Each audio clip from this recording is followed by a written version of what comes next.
Hello, hello, hello. It's Hallie, your host of My Sister's Closet podcast, the sister you always wanted but never had. Anyway, how are we doing today, my loves, my sisters? I want to say I'm doing good. I'm doing pretty well. I just a little update. I just went on a hike about where I'm going to be doing a wellness event in a couple weeks, or I guess by the time you listen to it, I'm doing wellness events. So I'm hiking the trails. I'm looking at everything. I'm loving it. I'm having a really good time. I'm putting in my wellness app. So, for those of you who have been kind of following along, I am putting my wellness app into the App Store soon. I'm so excited for you guys to check it out. And I want to talk about, or I want to get back into talking about what we are going to be looking into today. And it's about when emotional intelligence becomes the weapon, and it's the other side of sisterhood.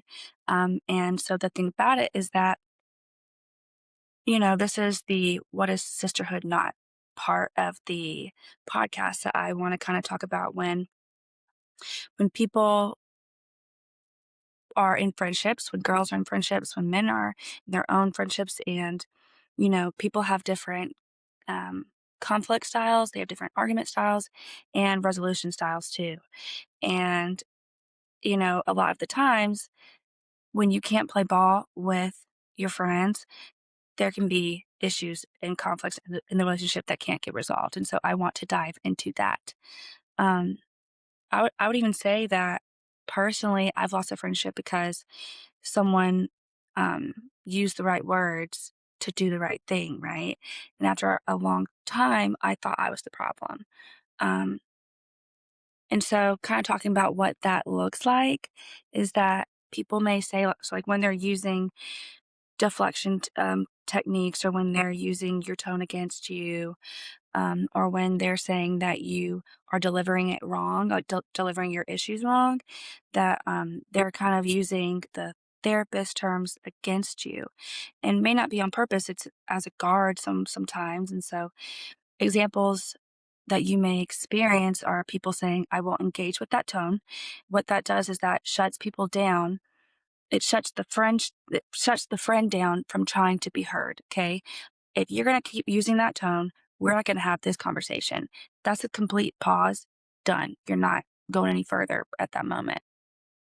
Someone might say, "You're deflecting." Oh, you're just deflecting, which also redirects the accountability. So if you're bringing an issue to your friend or to someone else in your life, and they're saying is you're just projecting that onto me.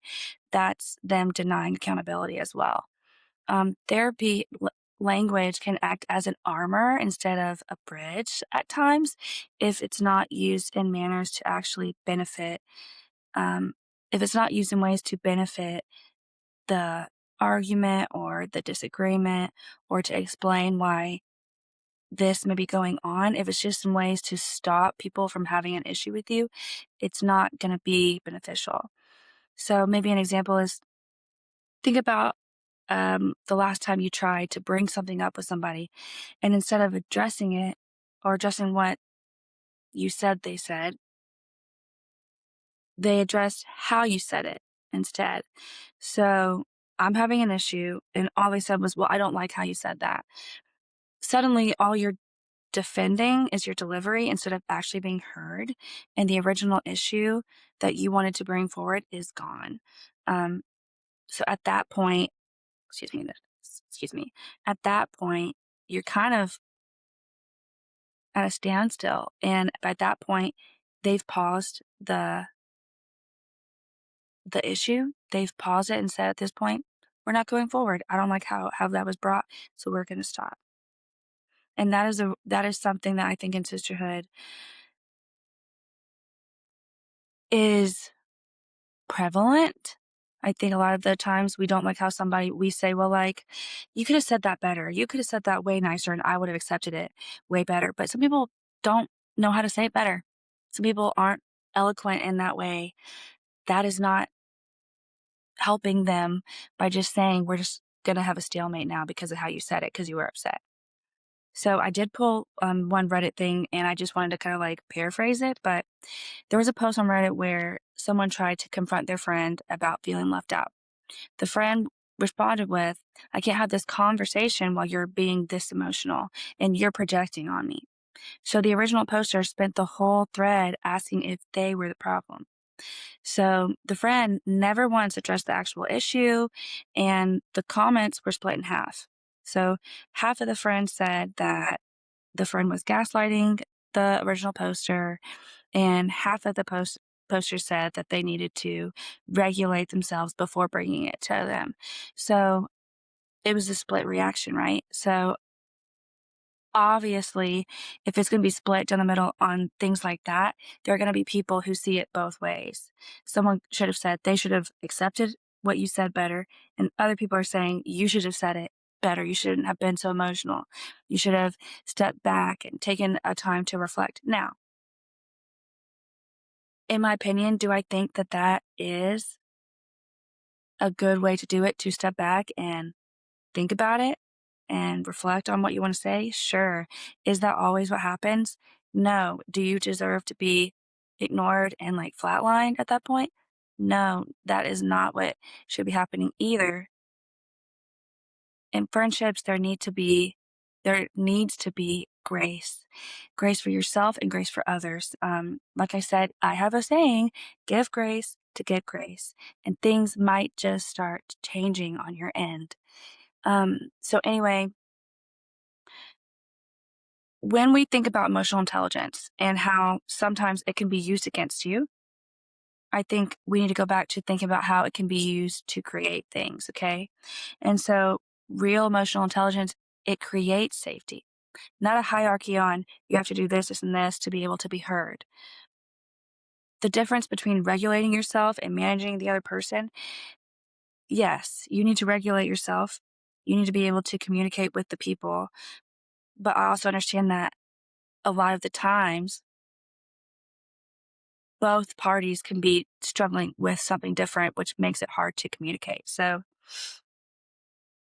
when you're able to be calm and bring up a situation with somebody clearly, accurately, and without using like you statements, you did this, you did that, saying, I felt like this.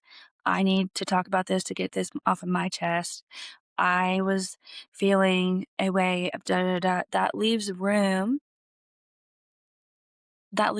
for people to hear you. Now, is that always going to happen? No, no. But it should be something that we aim for. And then also in that moment, if someone's coming at you a way that they're not coming very calmly to you either, and they're saying things that make you upset or they're very upset and it's making you feel on edge, you can also say, I'm feeling this way. I need so and so. I need a moment.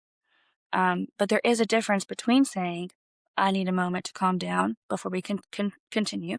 That's regulating yourself. That's telling them, I want to talk about this. You obviously want me to calm down, so I'm going to also talk about this. But there's a difference between saying that, I need a moment to calm down before we can continue, and then saying, I won't talk to you until you calm down. That's controlling. One is about you controlling yourself and regulating yourself, and the other is about power and controlling the playing field in a relationship and trying to place hierarchy on different dynamics in a relationship. And that's not very healthy. Controlling when people get to bring up problems to you, that is not sisterhood. Controlling when people are allowed to be upset with you and voice that, that sometimes could have taken a lot of bravery for somebody to come and share that, even if they didn't do it well, even if they didn't do it nicely. So, one thing is about you getting control over yourself. The other thing is about getting control over others. And that is not what sisterhood is. So, a dangerous version of this is when the person doing this believes that they're the healthy one in the room. They've done the therapy, they know the language, and that knowledge becomes the weapon without them even realizing it, right? If they start using these words like, I'm feeling like you are accusing me, or that you're going to be very aggressive with me, then I'm not gonna talk about this. We are not gonna have the conversation. That completely controls the conversation in that you don't get to be heard, or if you're the one doing it, you're making it so that others aren't heard. You're making it so that others feel silenced in their pain as well, and I feel like that's worse too, and I know that we've all done it. We've all been like, "You know what? I don't like how you're saying this, so we're not gonna talk about this at all." Toxic, but you know what? I don't think they were the only one being toxic in that part or in that instance. You were also shutting them down in a moment that they were brave enough to talk to you. I've done it. Um, a little personal, I guess, but I've been in a relation or in a friendship where I kept being told how I was showing up was wrong. My tone, I've always struggled with my tone. I think part of that is also wanting to be heard, wanting to make sure that I got out what I needed to do.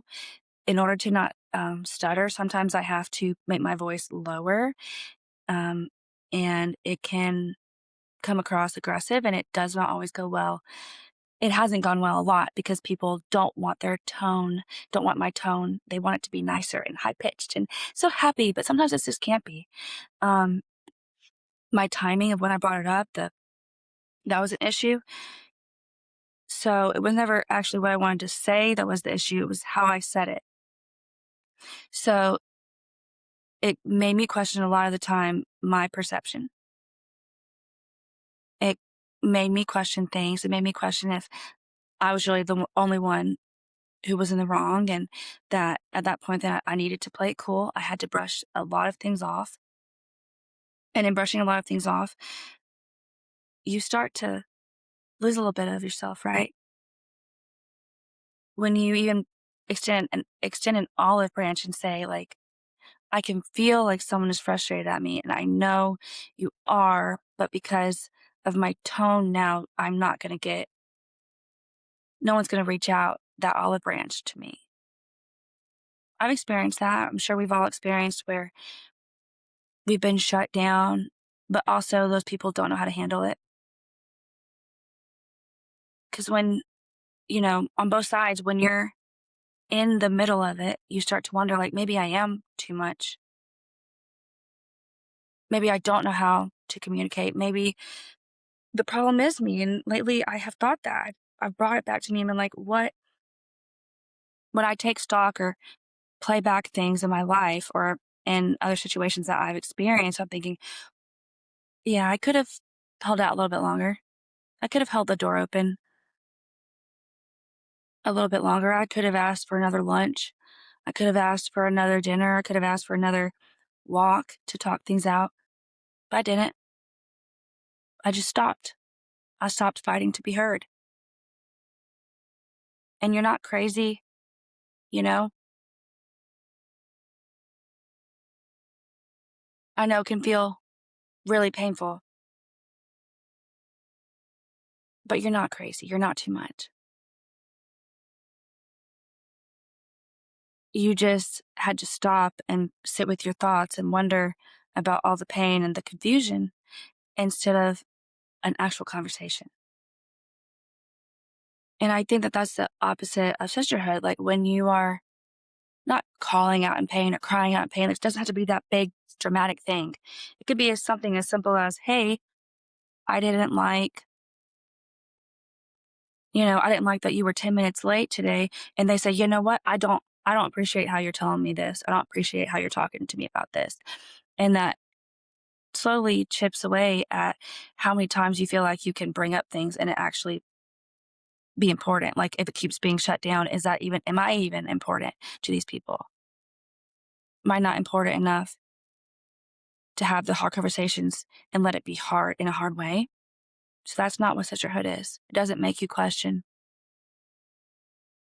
yourself in a way that is down putting to yourself. Okay. So if that's not sisterhood, what is sisterhood? A sister would sit in the discomfort of the tone and the truth.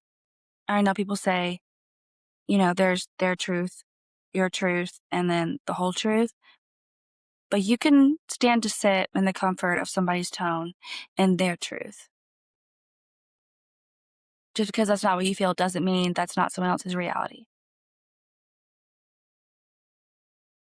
Sisterhood should mean that you are not making people earn the right to be heard. Sisterhood doesn't make you work for that. They don't make you work for the right to be heard. Repair, which I've talked about before, repair a relationship means both people are accountable because it takes two to tango. It takes two to have a conflict. And I believe that. I think that it's so true. And so again, the list is just you sit in the discomfort and the truth. You don't make people earn the right to be able to speak out about how they're feeling. And repair happens between two people by both people being accountable. A real sister is someone who might say, hey, I can tell you're upset and I want to hear you, but can we just take a breath first? Sisterhood is saying, okay, obviously you're really, really like feeling strongly about this. Let's just breathe. That's different. She's not dismissing you. She's not pushing you away. That sister is holding space for you, for your feelings, and the conversation. Even if you are upset, your friend sees through that. Your friend's comfortable enough, it's strong enough to do that, is strong enough to sit with you. And that's safety. Sisterhood is safe. Sisterhood should feel like home, where you can express the good and the bad. So, are you that sister? Are you that sister to the women in your life? Do you hold space for the women in your life, for the men? If you're a man listening to this, do you hold space for the people in your life to be their true selves, to be honest about how they're feeling, and are you able to hold that?